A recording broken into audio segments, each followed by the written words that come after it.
So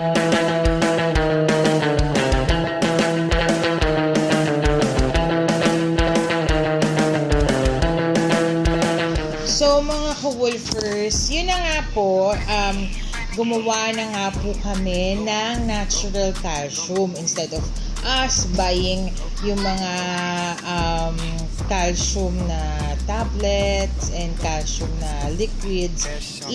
We wanted to try something new for our fur baguettes. Yung natural calcium like eggshells. So, ano nga ba ang importance ng calcium sa katawan ng aso and ng tao? Ito po siya. Calcium is an essential mineral for dogs and humans alike.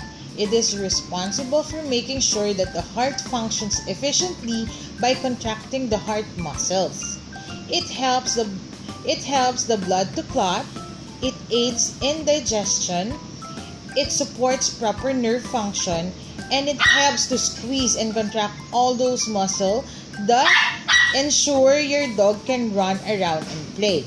Last but not least, it is extremely important when it comes to building and maintaining strong bones and teeth.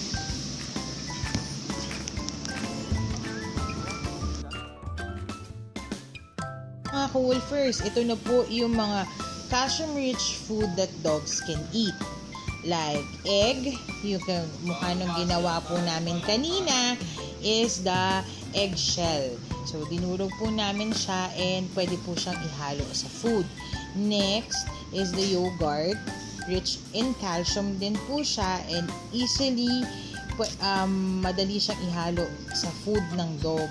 So, alam niyo po yun, yung mga picky eater, medyo matatay pa nila yung lasa niyan.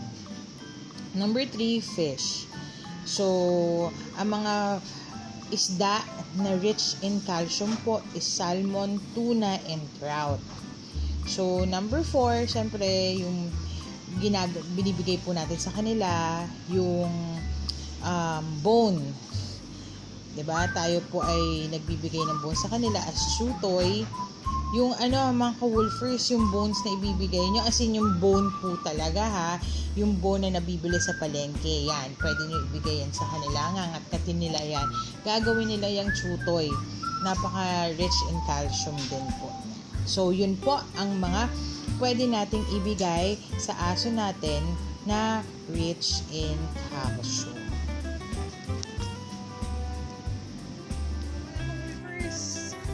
Sa mga hindi pa nagsusubscribe sa aming channel, please don't forget to click the subscribe button and hit the notification bell para po lagi kayong updated sa aming YouTube videos.